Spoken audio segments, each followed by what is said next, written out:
Hello and नमस्कार my dear friends. आज हम पढ़ने वाले हैं बेटा about the biotic agents that used for the pollination. ठीक है बेटा, हमने अगले लेक्चर में पढ़ा था एबायोटिक एजेंट्स के बारे में, जिसमें हमने बात की थी pollination by the wind and the water. तभी मैंने जो आपको ये बात बताई थी कि वाटर पोलिनेशन में वेलिस्नेरिया में क्या होता है कि मेल फ्लावर्स या तो फीमेल फ्लावर जितनी हाइट के नहीं होते, या तो क्या होता है कि मेल फ्लावर डिटेच होके फीमेल फ्लावर के पास जाते हैं, फिर वहां जाते ही उसके एंथर का बर्स्ट होता है और उसमें से पोलन ग्रेन्स रिलीज होती है। जो मैंने आपको बात की थी वो टेक्स्ट बुक में मैं आपको दिखा नहीं पाई थी अगले लेक्चर में, कि टेक्स्ट बुक में भी इसकी फिगर दी है वेलिस्नेरिया की। ठीक है, जिसमें आप देख सकते हो कि फीमेल फ्लावर जो है वो बड़ा सा है, मेल फ्लावर कहीं जो है वो छोटे छोटे हैं। ठीक है बेटा, और ये जो फिगर है इसमें भी आप देख सकते हो कि ये जो फीमेल फ्लावर है उसके सराउंडिंग में ये मेल फ्लावर घूम रहे हैं, देखो। ठीक है, सो ये जो है वो स्टिग्मा है और यहाँ जो है वो मेल फ्लावर है, यहाँ पे लिखा है। ठीक है, सो आपकी टेक्स्ट बुक में ये फिगर दी है, ये आप एक बार देख लेना। और बेटा यहाँ पे इंसेक्ट पोलिनेशन के बारे में बताया है। ठीक है, पेज नंबर 30 पे ये जो फिगर है वो दी है, और यहाँ पे विंड पोलिनेशन की जो फिगर है वो भी दिखाई है। ठीक है बेटा, जिसमें आप देख सकते हो कि वेल एक्सपोज्ड स्टेमेंस प्रेजेंट है। ठीक है, सो ये जो सारी फिगर है वो भी आपको एक बार देख लेनी है। ओके, सो आज हम बात करने वाले हैं बायोटिक एजेंट्स के बारे में। मैंने आपको कल बताया था कि प्लांट्स एबायोटिक एजेंट्स से ज्यादा क्या यूज करता है, बायोटिक एजेंट्स का यूज करता है for the process of pollination. क्योंकि क्या है, एबायोटिक एजेंट्स जो रहते हैं उसमें पोलन ग्रेन के लॉस होने के चांसेस ज्यादा है कंपेयर टू बायोटिक एजेंट्स। ठीक है, सो बायोटिक एजेंट्स में हम पढ़ने वाले हैं अबाउट दी एनिमल्स। ठीक है, एनिमल्स जो रहते हैं वो पोलिनेशन में हेल्प करते हैं। ठीक है, उसके बारे में अभी हमें पढ़ना है।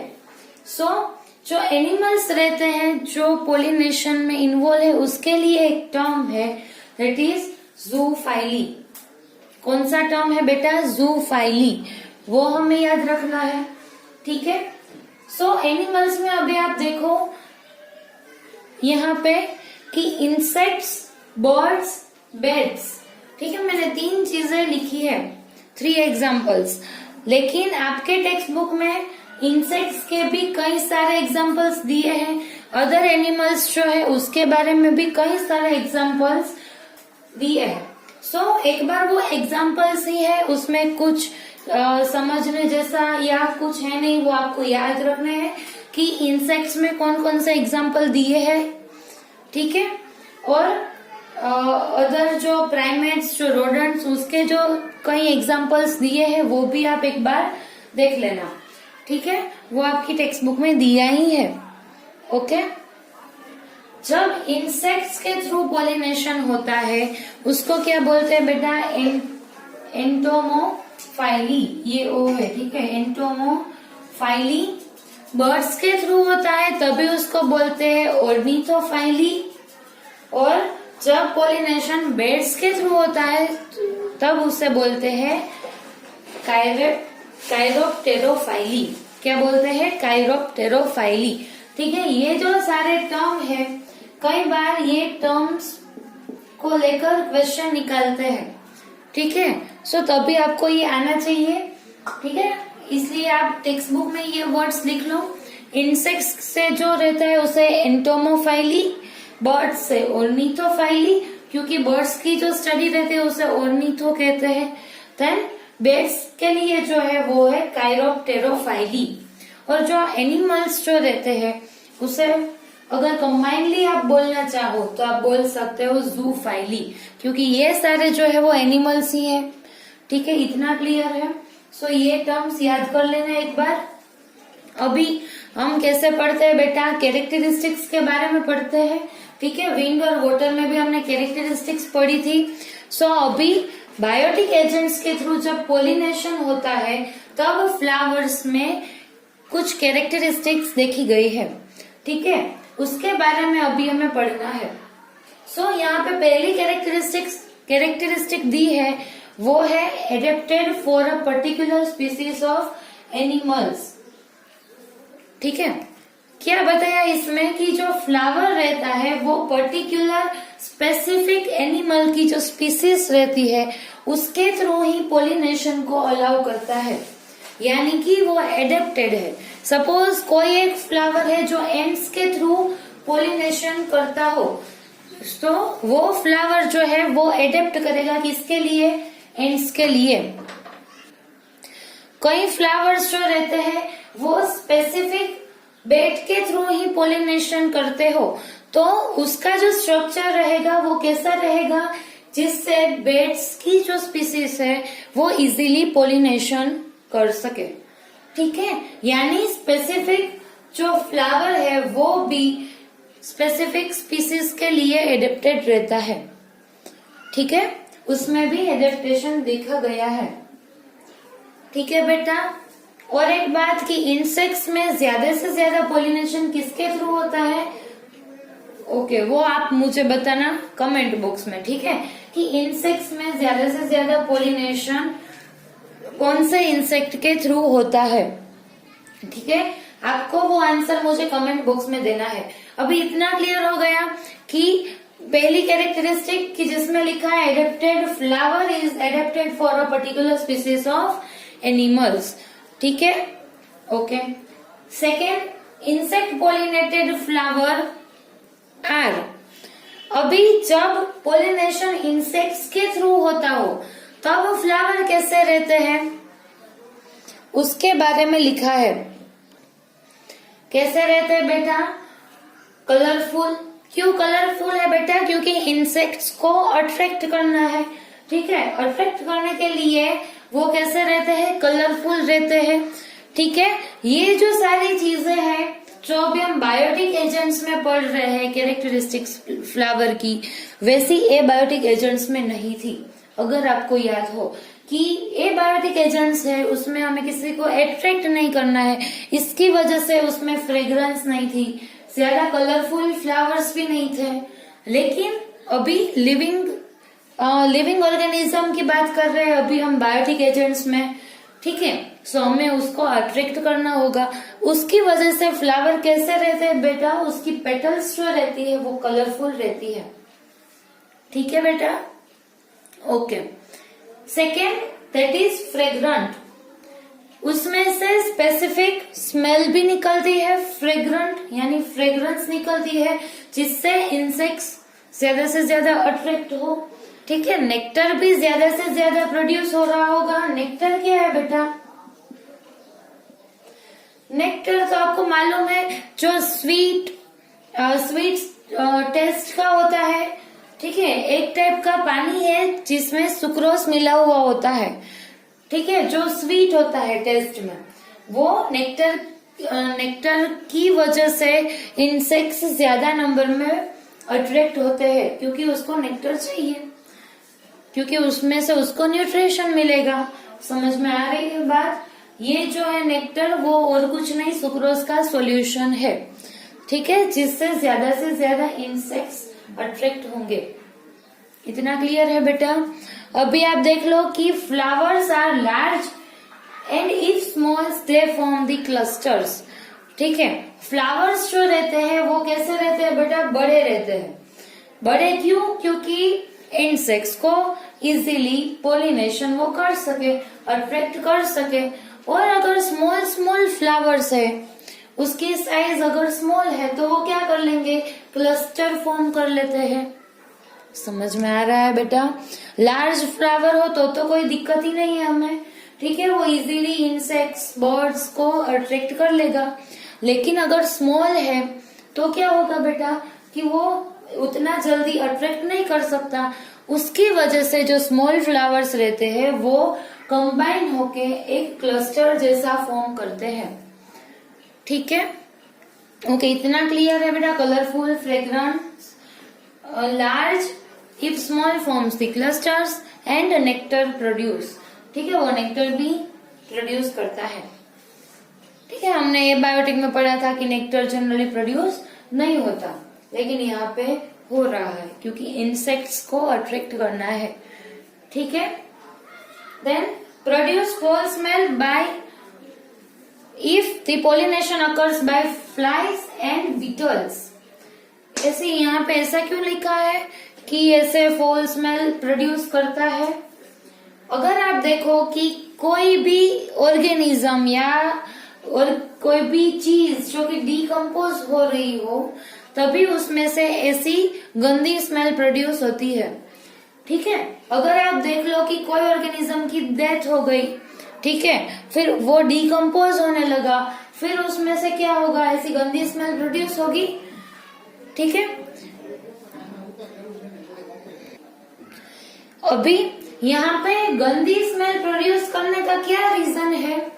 क्योंकि फ्लाइज और जो बीटल्स रहती है वो ऐसी जगह पे ज्यादा जाती है। आपको मालूम है, अगर कोई फूड जो कि सड़ जाता है वहां पे ये मक्खी ज्यादा जाती है। ठीक है, सो कई जो फ्लावर्स रहते हैं वो ऐसे पोलिनेटर्स को अट्रैक्ट करने के लिए ऐसी गंदी स्मेल भी प्रोड्यूस करते हैं। ठीक है, जिसकी वजह से क्या होगा कि ये जो है वो इजीली अट्रैक्ट हो जाएंगे और फिर पोलिनेशन होना इजी रहेगा। ठीक है, सब में से अच्छी स्मेल ही नहीं निकलती। जनरली जिसको फ्लाइज और बीटल्स के थ्रू पोलिनेशन करवाना है उसमें से ऐसे फॉल स्मेल भी प्रोड्यूस होती है। ठीक है बेटा, इतना क्लियर है। उसके पीछे का रीजन ये था कि उसको लगे कि चलो कहीं डिकम्पोज हो रहा है कोई मेटर या ऑर्गेनिज्म, उसकी वजह से ये अट्रैक्ट हो जाती है। ठीक है, इतना क्लियर है। अभी नेक्स्ट पॉइंट है that is provide reward to animals. अभी क्या है, वो एनिमल्स को, अगर आप सोचो कि आपको कोई हेल्प कर रहा है तो बदले में आप क्या बोलते हो, उसे थैंक यू बोलते हो। ठीक है, या तो दूसरी बार जब उसे हेल्प चाहिए तब आप उसको हेल्प करोगे। ठीक है, उसी तरीके से जो ये फ्लावर्स है वो ऐसे ही तो नहीं आ जाएंगे। अभी देखो कि सब अपने बारे में सोचते हैं, ठीक है, मैं ये करूंगा या ये करूंगी तो मुझे ये मिलेगा। ठीक है, सो यहाँ पे क्या है कि बेटा एनिमल्स को भी कुछ चाहिए जो उसे फ्लावर से मिल रहा है, फ्लावर्स दे रहे हैं। सो कई बार क्या होता है बेटा कि ये जो सारी चीजें पाने के लिए एनिमल्स जो है बेटा वो फ्लावर्स के साइड और उसकी तरफ अट्रैक्ट होते हैं। ठीक है, बदले में उसे भी कुछ तो चाहिए ना। ठीक है, ऐसे ही तो नहीं कि चलो उसने पोलिनेशन करवा दिया। उसे क्या मिलता है एनिमल्स को मिलता है नेक्टर जो कि उसको नरिशमेंट प्रोवाइड करेगा, pollen grains and safe place to lay eggs. ठीक है, इतनी चीजें उसे मिलेगी कि उसे नेक्टर और पोलन ग्रेन्स मिलती है जो कि उसे नरिशमेंट प्रोवाइड करेगी, और क्या मिलता है बेटा, safe place to lay egg. कई बार क्या है कि फ्लावर्स जो है वो उसकी साइज बड़ी रहती है, उसके बारे में मैं अभी आपको एग्जांपल्स में बताती हूँ कि कैसे वो एनिमल्स को अपने एग्स को ले करने के लिए स्पेसिफिक एरिया प्रोवाइड करते हैं। ठीक है, उसे प्लेस प्रोवाइड करते हैं जिसकी वजह से एनिमल्स सेफली वहां पे एग ले कर सके। ठीक है, इतना क्लियर है। और एक बात बेटा कि जब एनिमल्स के थ्रू पोलिनेशन हो रहा है तब पोलन ग्रेन्स जनरली कैसी रहेगी, स्टिकी रहेगी। ठीक है, स्टिकी क्यों? क्योंकि जब ये जो कोई भी इंसेक्ट है वो जाके एंथर के ऊपर वहां जाएगा, ठीक है, तब क्या होगा, उसकी जो बॉडी है उसके सराउंडिंग में पोलन ग्रेन्स का कोटिंग एक फॉर्म हो जाएगा, एक लेयर फॉर्म हो जाएगा, ठीक है, क्योंकि वहां पे वो गया। अभी जो पोलन ग्रेन्स है वो स्टिकी है, उसकी वजह से क्या होगी कि ये जो सारी पोलन ग्रेन्स है वो एनिमल की बॉडी के ऊपर चिपक जाती है, ठीक है, वहां पे चिपक गई। अभी उसकी वजह से क्या होगा कि जब ये एनिमल जाके किसी स्टिग्मा या कोई फीमेल फ्लावर के ऊपर जब वहां पे जाएगा, तभी क्या होगा कि ये जो सारे पोलन ग्रेन्स हैं वो वहां से स्टिग्मा में इजीली ट्रांसफर हो जाएंगे, ठीक है, ओके। सो इतना क्लियर है बेटा। मैंने आपको यहाँ पे कैरेक्टरिस्टिक्स के बारे में बताया, ठीक है।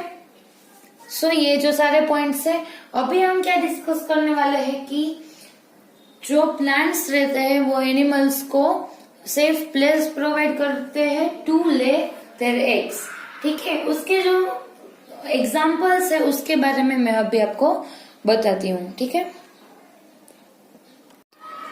ठीक है बेटा। यहाँ पे एग्जाम्पल्स दिए हैं, इन which first is the Amorphophallus flower, जो कि टॉलेस्ट फ्लावर है, ठीक है, उसकी हाइट बहुत ही लंबी है। कितनी लंबी है बेटा?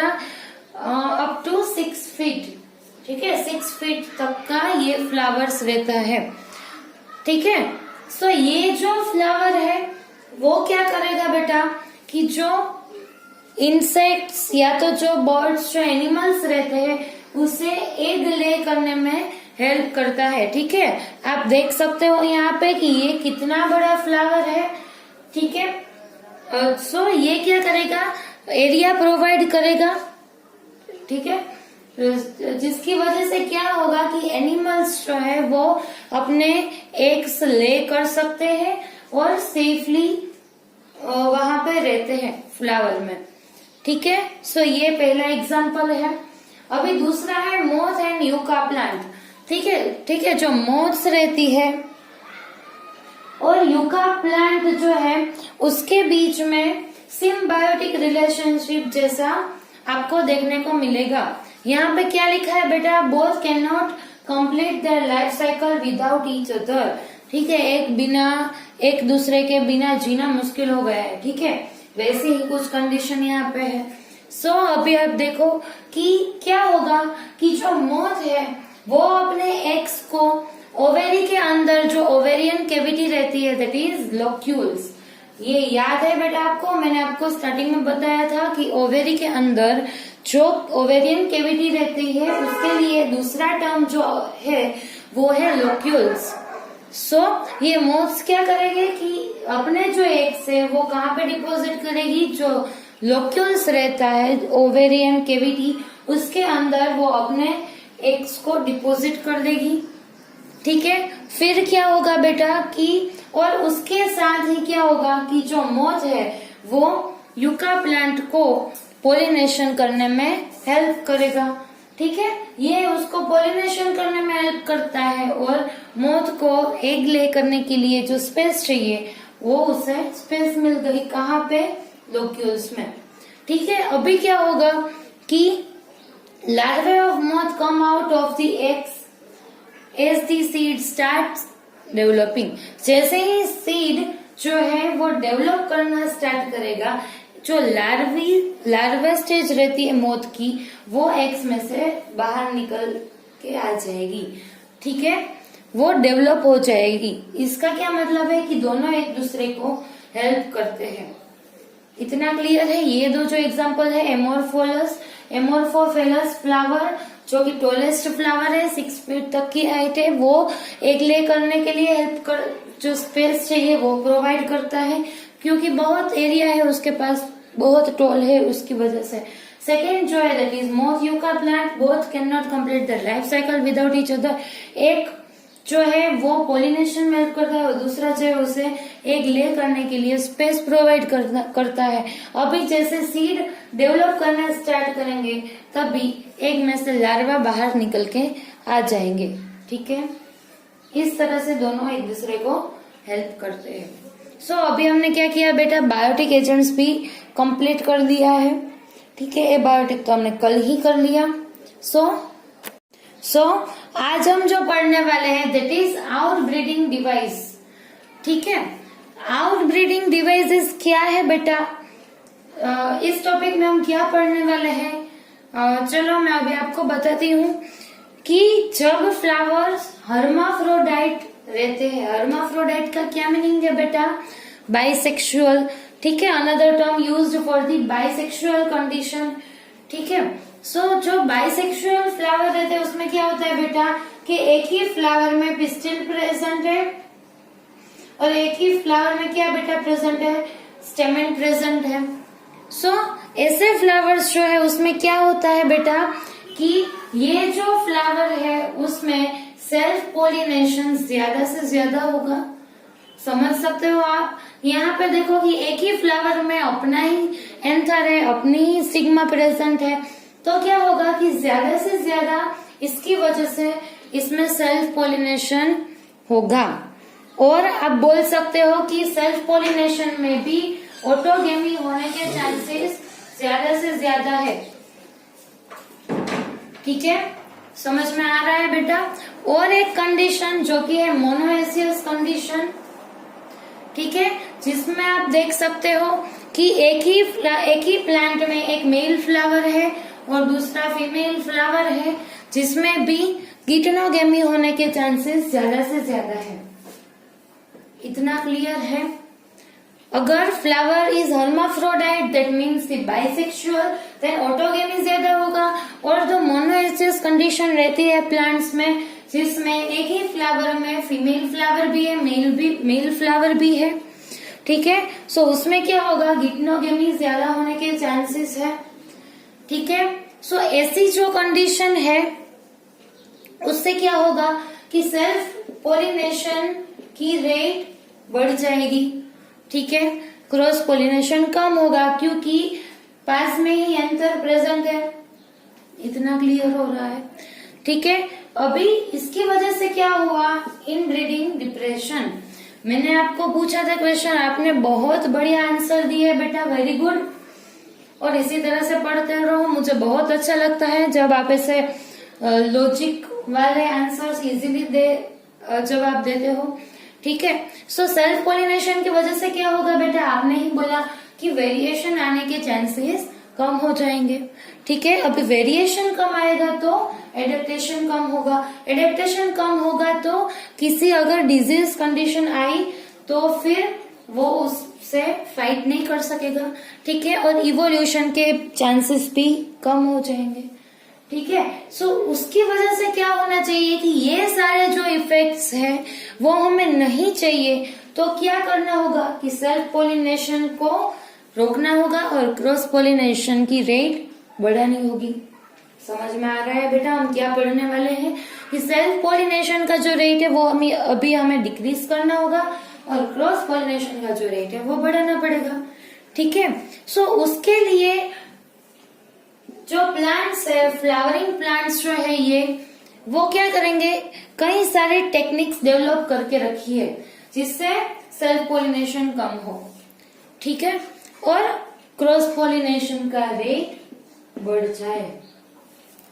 इतना बेसिक क्लियर है, ठीक है। सो ये जो टेक्निक्स है वो क्या है, टेक्निक्स मैंने आपको बताया कि टेक्निक्स है, लेकिन कौन सी टेक्निक्स उसने डेवलप करके रखी है उसके बारे में अभी हम पढ़ लेते हैं, ठीक है, चलो ओके। सो यहाँ पे 5 टेक्निक्स मैंने यहाँ पे लिखी है, ठीक है, 1 बाय 1 हम हर एक टेक्निक के बारे में पढ़ते जाएंगे, ठीक है, और बहुत ही इजी है। क्या आपको दिमाग में रखना है कि ये जो टेक्निक्स है वो क्या करेगी, प्रिवेंट करेगी सेल्फ पोलिनेशन, और आपको मालूम है कि सेल्फ पोलिनेशन में ऑटोगेमी और गिटनोगेमी रहता है, ठीक है। सो ये जो दोनों है ऑटोगेमी और गिटनोगेमी, उसे प्रिवेंट करने की ये टेक्निक है। इतना क्लियर है। अभी देखो पहला क्या लिखा है, alter timing between maturity of anther and stigma, ठीक है। जो एंथर रहता है और जो स्टिग्मा रहता है उसका जो मैच्योरिटी का टाइमिंग है वो दोनों अलग अलग है। यानी कि एक ही प्लांट है, ठीक है, जिसमें एंथर भी है और पिस्टिल भी है, ठीक है। ये जो फ्लावर है बाइसेक्सुअल, जहाँ पे पिस्टिल भी प्रेजेंट है और स्टेमेन भी प्रेजेंट है, ठीक है। अभी इसमें क्या होगा कि जब ये एंथर मैच्योर होगा और पोलन ग्रेन रिलीज करेगा, क्या बोल रही हूँ, क्या होगा कि जब एंथर मैच्योर हुआ है, अभी पोलन ग्रेन रिलीज कर रहा है बेटा, तो क्या होगा कि ये जो स्टिग्मा है वो अभी मैच्योर हुई नहीं है, यानी कि पोलन ग्रेन अभी इसके ऊपर आके गिरे तो भी पोलन ट्यूब का फॉर्मेशन होगा नहीं। दोनों की मैच्योरिटी की टाइमिंग अलग अलग होगी, ठीक है। या तो एंथर पहले मैच्योर हो जाएगा जबकि अभी पिस्टिल मैच्योर नहीं हुआ, ठीक है। उसकी वजह से पोलन ट्यूब का फॉर्मेशन नहीं होगा और फर्टिलाइजेशन नहीं होगा। और क्या हो सकता है बेटा, दूसरी कंडीशन, इसमें एंथर मैच्योर हो गया है, अभी दूसरी कंडीशन सोच लो कि क्या होगा, स्टिग्मा पहले मैच्योर, पिस्टिल पहले मैच्योर हो जाएगा, ठीक है। कि पिस्टिल तो मैच्योर हुआ है लेकिन अभी तक एंथर मैच्योर हुआ है नहीं, ठीक है। सो पोलन ग्रेन्स कहाँ से आएगी बेटा, सेल्फ पोलिनेशन होगा नहीं, इसीलिए कंपल्सरी क्या होगा, क्रॉस पोलिनेशन ही होगा। समझ में आ रहा है इतना? The alternate timing between the maturity of anther and stigma, ये वाला पॉइंट मैंने आपको बताया अभी कि दोनों की जो मेच्योरिटी की टाइमिंग है वो अलग अलग रहती है। If the stamen is mature then अभी तक पिस्टिल मेच्योर हुआ नहीं है, यानी कि पोलन ग्रेन आके गिरेगी तो भी फर्टिलाइजेशन नहीं होगा। और अभी देख लो कि स्टिग्मा और पिस्टिल मेच्योर हो गया है तो अभी pollen grain formation start, pollen grain का रिलीज होना स्टार्ट नहीं हुआ है, ठीक है। सो दोनों की जो मैच्योरिटी टाइमिंग जो एक होनी चाहिए, ठीक है, जिससे एंथर ने जब पोलन ग्रेन रिलीज किया तभी स्टिग्मा में रिसेप्टिविटी थी और पोलिनेशन हुआ, ठीक है, वो ही नहीं होगा क्योंकि दोनों की मैच्योरिटी की टाइमिंग क्या है बेटा, डिफरेंट है। इतना क्लियर है? ओके। अभी सेकेंड पॉइंट देख लो, different position of anther and stigma, ठीक है। अभी यहाँ पे देख लो कि पिस्टिल यहाँ पे है, एंथर इस तरीके से है, तो पोलन ग्रेन आके गिरेगी कहाँ, यहीं पे गिरेगी और इजीली पोलिनेशन होगा। लेकिन कई फ्लावर्स जो रहते हैं उसमें एंथर और ये जो पिस्टिल की पोजीशन है वो दूर दूर रहती है। जहाँ ये सपोज एंथर है, उसका इस तरफ जो है फेस वो इस तरफ है, सपोज सोच लो कि स्टिग्मा यहाँ कहीं पे है, पिस्टिल, ठीक है। सो एक ही फ्लावर में दोनों है लेकिन दोनों की जो पोजीशन है वो अलग अलग होगी, यानी उस तरीके से पोजीशन होगी जिससे सेल्फ पोलिनेशन प्रिवेंट हो जाए, जिससे जो एंथर में से पोलन ग्रेन प्रोड्यूस हुई है वो स्टिग्मा पे आके ना गिरे, ठीक है। दोनों है तो एक ही फ्लावर में लेकिन दोनों की पोजीशन अलग अलग है। ओके बेटा, सो ये दूसरा पॉइंट भी मैंने अभी आपको बता दिया। ये जो दोनों पहले दोनों पॉइंट है वो क्या कर सकते हैं, प्रिवेंट ऑटोगेमी, ठीक है। ये ऑटोगेमी यानी कि मालूम है, अभी इसके बारे में तो बताना नहीं पड़ेगा मुझे कि ऑटोगेमी क्या है, ठीक है। सो ये जो दोनों पॉइंट है वो दोनों क्या करेंगे, ऑटोगेमी को प्रिवेंट कर सकते हैं, ठीक है। क्योंकि क्या है, टाइमिंग अलग अलग है तो पोलिनेशन नहीं होगा, ये उसकी पोजीशन अलग अलग है तो पोलिनेशन नहीं होगा। सो ये जो दोनों पॉइंट है वो ऑटोगेमी को प्रिवेंट कर सकते हैं कि चलो पास में एक ही फ्लावर में है फिर भी सेल्फ पोलिनेशन अभी नहीं होगा, ठीक है। ओके, अभी जो तीसरा पॉइंट है दैट इज सेल्फ इनकम्पेटिबिलिटी। ये क्या है बेटा, सेल्फ इनकम्पेटिबिलिटी जो मैंने आपको बता रखा है। सेक्सुअल इनकम्पेटिबिलिटी और सेल्फ इनकम्पेटिबिलिटी क्या है, मैंने आपको बताया था कि अगर खुद की ही पोलन ग्रेन होगी तो क्या होगा, सो जेनेटिक कंटेंट सेम होने की वजह से पोलन ट्यूब फॉर्मेशन स्टार्ट ही नहीं हो पाएगा। मैंने आपको बताया था, याद है आपको, एक बार रिवाइज करवा देती हूँ फिर से क्विकली कि आप देख लो कि ये क्या है, पिस्टिल है बेटा, इसके अंदर जेनेटिक कंटेंट 1 और 2 टाइप के ओव्यूल्स प्रेजेंट है, ठीक है। यहाँ पे पोलन ग्रेन है, उसमें भी सेम फ्लावर के ही है, सो उसमें भी जेनेटिक कंटेंट सेम ही होगा। तो क्या होगा कि ये जो स्टिग्मा है इससे नरिशमेंट और वाटर कुछ भी नहीं देगी, इसकी वजह से पोलन ट्यूब का फॉर्मेशन होगा नहीं, पोलन ट्यूब का फॉर्मेशन नहीं होगा, सो फर्टिलाइजेशन भी आगे जाके नहीं होगा, ठीक है। सो सेल्फ इनकम्पेटिबिलिटी यानी कि सेल्फ कि जो पोलन ग्रेन है, अपनी ही जो पोलन ग्रेन है जिसमें जेनेटिक कंटेंट सेम ही है, उसके साथ कंपेटिबिलिटी शो करता नहीं है। यानी कि अगर खुद की ही पोलन ग्रेन आके गिरी तो पोलन ट्यूब फॉर्मेशन में स्टिग्मा उसे हेल्प करेगी नहीं। क्यों? क्योंकि अगर स्टिग्मा ही उसे नरिशमेंट प्रोवाइड नहीं करेगी तो pollen grain pollen tube form कर सकती है नहीं, ठीक है, नहीं कर पाएगी। सो ये जो पॉइंट है सेल्फ इनकम्पेटिबिलिटी, ये जो हमने पहले भी पढ़ रखा है, अगर याद नहीं है तो आगे जाके वो वीडियो देख लो, ठीक है, कि सेल्फ इनकम्पेटिबिलिटी की वजह से सेल्फ पोलिनेशन प्रिवेंट होगा, फिर कंपल्सरी क्या होना होगा, क्रॉस पोलिनेशन ही होगा, ठीक है। सो ये जो है ये सेल्फ पोलिनेशन को प्रिवेंट करने में हेल्प करती है ये टेक्निक, ठीक है। फिर फोर्थ है, दोनों टाइप को प्रिवेंट करेगी, ऑटोगेमी और गिटनोगेमी, ठीक है। फिर फोर्थ जो पॉइंट है दैट इज यूनिसेक्सुअल फ्लावर। अभी आप देखोगे एक ही प्लांट में मेल फ्लावर भी है, फीमेल फ्लावर भी है, दोनों अलग अलग फ्लावर है। बायसेक्सुअल में क्या होगा कि सेल्फ पोलिनेशन का रेट ज्यादा होगा, ठीक है। अगर आप देख लो कि बायसेक्सुअल फ्लावर है तो सेल्फ पोलिनेशन का रेट ज्यादा होगा क्योंकि पास में ही दोनों स्ट्रक्चर है, मेल स्ट्रक्चर और फीमेल स्ट्रक्चर।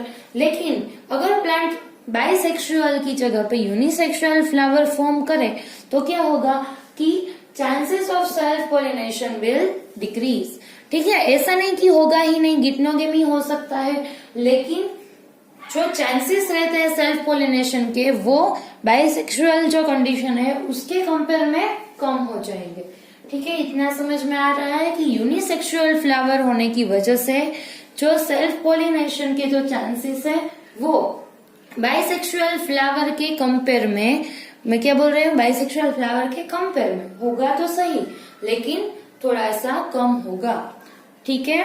सो ये वाला पॉइंट देख लो। और आपको क्या करना है कि ऐसी जो कंडीशन शो करते हैं ऐसे प्लांट्स के एग्जांपल मुझे कमेंट बॉक्स में दो, ठीक है, वहां पे लिख लो कमेंट बॉक्स में कि इसके जो फोर्थ कंडीशन है उसके एग्जांपल्स क्या है, ठीक है बेटा। अभी जो फिफ्थ है, both types of flowers present on different plants, यानी कि इसने तो कुछ ज्यादा ही टेक्निक लगा ली। इसने क्या किया था कि बायसेक्सुअल में से यूनिसेक्सुअल कर दिया फ्लावर को, और एक ही प्लांट में मोनोएसियस कंडीशन है, लेकिन फिफ्थ वाले पॉइंट में डायएसियस कंडीशन बना रखी है, यानी कि दोनों प्लांट्स ही डिफर है, ठीक है। एक प्लांट जो है ए वाला प्लांट उसमें सिर्फ मेल फ्लावर है, और जो बी वाला प्लांट है उसमें सिर्फ कौन से फ्लावर है, फीमेल फ्लावर है, ठीक है। और दोनों प्लांट अलग अलग है। सो ऑफ कोर्स इसकी कंपेयर में इसमें सेल्फ पोलिनेशन का रेट और डिक्रीज हो जाएगा, ठीक है। इतना क्लियर है? Both types of flower present on the different plants, इतना क्लियर हो गया। इसे हम डायएसियस कंडीशन बोल सकते हैं, ठीक है। इसमें तो ऑटोगेमी और गिटनोगेमी दोनों ही प्रिवेंट हो जाएगा, ठीक है, कुछ ज्यादा ही होशियार है। इतना क्लियर? ओके। क्या थे ये फिर 5 पॉइंट्स आपको याद रखने बेटा। अल्टर द टाइमिंग बिटवीन, किस तरीके से लिख लो एक बार टेक्स्ट बुक में, सो आपको पढ़ने में दिक्कत नहीं होगी ज्यादा, और रिवाइज करना भी इजी होगा एग्जाम्स के टाइम में, ठीक है। Alter timing between the maturity of anther and stigma, second different position of the anther and the stigma, these two techniques can prevent the autogamy, that is the type of self pollination. in third technique that is self incompatibility, यानी कि वो अपनी ही pollen grain को reject कर देगा और allow नहीं करेगा पोलन ट्यूब फॉर्मेशन को, ठीक है। और ये दोनों को प्रिवेंट कर सकता है ऑटोगेमी और गिटनोगेमी, क्योंकि जेनेटिक कंटेंट दोनों में सेम ही रहता है, इसीलिए दोनों को हमने सेल्फ पोलिनेशन में डाल के रखा है, ठीक है। और बेटा fourth point that is unisexual flower, ठीक है। और जो फिफ्थ पॉइंट है उसमें both types of flower present on the different plants which can prevent both autogamy and geitonogamy. इसके एग्जांपल्स मुझे जल्दी से कमेंट बॉक्स में कमेंट करके लिख दो। इतना क्लियर है बेटा? सो अभी हमने क्या खत्म कर लिया बेटा, जो पहले हमने स्टार्ट किया था गेमेटोजेनेसिस देन गेमेट ट्रांसफर, जो कि हमने पोलिनेशन में पढ़ा, ठीक है, कंफ्यूज मत होना बिल्कुल भी कि पहले हमने गेमेटोजेनेसिस पढ़ा था, that is pre fertilisation events में आता है। ठीक है, जिसमें गेमेटोजेनेसिस में हमने मेल एंड फीमेल जो पार्ट्स रहते होते उसके स्ट्रक्चर के बारे में पढ़ा। फिर गैमेट ट्रांसफर की जो प्रोसेस होती है उसमें हमने पोलिनेशन के बारे में पढ़ा, और उसमें सेल्फ एंड क्रॉस और उसकी जो कई सारे डिफरेंट पॉइंट्स रहते हैं उसके बारे में पढ़ा। फिर क्या होगा, पोलिनेशन के बाद क्या होगा कि जो पोलन ग्रेन्स है वो स्टिग्मा पे आके चिपक जाएगी, तब जो पोलन पिस्टिल इंटरेक्शन रहती है वो अभी हमने पढ़ के रखा है ऑलरेडी। ठीक है, सो वो वाला पॉइंट हमारा हो गया है। ठीक है, अभी हमें क्या पढ़ना है, फर्टिलाइजेशन में अभी हमने एंटर कर दिया है। वेरी गुड, अभी तक हमने प्री फर्टिलाइजेशन की सारी इवेंट्स जो रहती है वो हमने पढ़ ली है, और जो दूसरे कई सारे पॉइंट्स रहते हैं वो भी हमने पढ़ के रखे हैं। ठीक है, अभी अच्छे से टेक्स्ट बुक में से पढ़ लो, क्योंकि अभी हमने प्री फर्टिलाइजेशन की जो सारी इवेंट्स रहती है वो अभी हमने बहुत ही अच्छे से खत्म कर दी है। ठीक है, और आपको सब कुछ आ भी गया है। ठीक है, वेरी गुड बेटा। और अभी हम क्या पढ़ने वाले हैं नेक्स्ट लेक्चर से, फर्टिलाइजेशन की जो इवेंट रहती है that is very very interesting. ठीक है, और उसके बारे में हम पढ़ेंगे, और उसके बाद पोस्ट फर्टिलाइजेशन की इवेंट्स में हम स्टार्ट करेंगे। ठीक है बेटा, जितने भी क्वेश्चन मैंने आपको पूछे हैं अभी ड्यूरिंग माय लेक्चर, वो सारे क्वेश्चंस के आंसर आपको कमेंट बॉक्स में कमेंट करने हैं, वो मत भूलिएगा। पहले जाके टेक्स्ट बुक में से पढ़ लो, ठीक है, नोट्स बना लो। ओके बेटा, एंड अगर आपको कोई क्वेरी है आप वो भी मुझे कमेंट बॉक्स में कमेंट करके पूछ सकते हो। ठीक है, और अगर आपको ये वीडियो अच्छा लगा है तो भूलना नहीं है, क्या करना है, लाइक शेयर एंड सब्सक्राइब। ठीक है बेटा, thank you so much for watching this video.